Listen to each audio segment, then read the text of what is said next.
Instagram আইডির password কীভাবে change করবেন। দেখুন, তার জন্য আপনার ফোনের ইনস্টাগ্রাম অ্যাপসটিকে অন করবেন।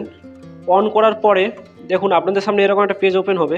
তো আপনার ইনস্টাগ্রামটা শো করবে। দেখুন এখানে ডান দিকে নিচের কোণে আপনার যে প্রোফাইলের লোগোটা আছে ছোট্ট মতন, তো ওখানে টাচ করবেন। তো এখানে টাচ করার পরে দেখুন আবার ডান দিকে ওপরে কোণে, দেখুন ডান দিকে এবার ওপরের কোণে দেখুন 3 লাইন, এই যে 3 লাইন অপশানটা দেখছেন, এখানে টাচ করুন। টাচ করার পরে আপনাদের সামনে এরকম একটা পেজ ওপেন হবে। তো এখান থেকে দেখুন সবার ওপরে এই যে অ্যাকাউন্ট সেন্টার, এই অ্যাকাউন্ট সেন্টার বলে যে লেখা আছে, এই অ্যাকাউন্ট সেন্টার লেখাটির ওপর টাচ করুন। টাচ করার পরে দেখুন একটু নিচের দিকে এই যে এখানে দেখুন পাসওয়ার্ড অ্যান্ড সিকিউরিটি, এই পাসওয়ার্ড অ্যান্ড সিকিউরিটিতে টাচ করবেন। টাচ করার পরে দেখুন সবার ওপরের অপশান চেঞ্জ পাসওয়ার্ড, এই চেঞ্জ পাসওয়ার্ড অপশানটিতে টাচ করুন। টাচ করার পরে আপনার প্রোফাইলের নাম দেখাবে, আপনার লোগো দেখাবে, এই যে নাম লেখা আছে আপনার প্রোফাইলের নাম দেখাবে, ওখানে টাচ করবেন। টাচ করার পরে দেখুন আপনাদের সামনে এরকম একটা 3টে ঘর শো করবে। তো দেখুন এখানে 3টে ঘর, যে সবার ওপরের ঘরটায় এখন আপনি কি করবেন, আপনার যে পাসওয়ার্ডটা আছে, মানে এখন যে পাসওয়ার্ডটা আপনার ইনস্টাগ্রাম আইডিতে আছে, ওই পাসওয়ার্ডটা এখানে এন্টার করবেন।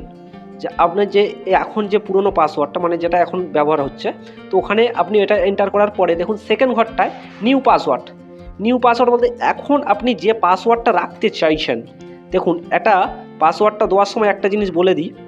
দেখুন এখানে আপনি পাসওয়ার্ডটা যাই দেন না কেন, সংখ্যায় লেটারে মানে কিছু লিখবেন, তার সাথে কিছু নাম্বার অ্যাড করবেন।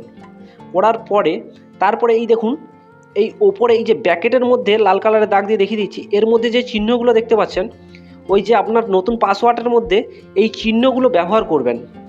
মানে এগুলো দু একটা দিয়ে দেবেন পাসওয়ার্ডটার মধ্যে, আপনার নতুন পাসওয়ার্ডের মধ্যে। তারপরে সেম পাসওয়ার্ডটা নিচের ঘরটায়, মানে সবার নিচে যে 3 নম্বর ঘরটায়, যে এই পাসওয়ার্ডটা নিউ পাসওয়ার্ডটা সেকেন্ড পজিশানে দিলেন, সেই পাসওয়ার্ডটা আবার নিচে দেবেন সেম পাসওয়ার্ড। দেওয়ার পরে দেখুন আপনার নিচের দিকে এই চেঞ্জ পাসওয়ার্ড বলে নীল কালারের যে লেখাটা আছে, দেখুন এই নীল কালারের চেঞ্জ পাসওয়ার্ড লেখাটির উপর টাচ করবেন। টাচ করার পরে ডান দেখিয়ে দেবে, দিলে আপনার নতুনভাবে পাসওয়ার্ডটা তৈরি হয়ে যাবে।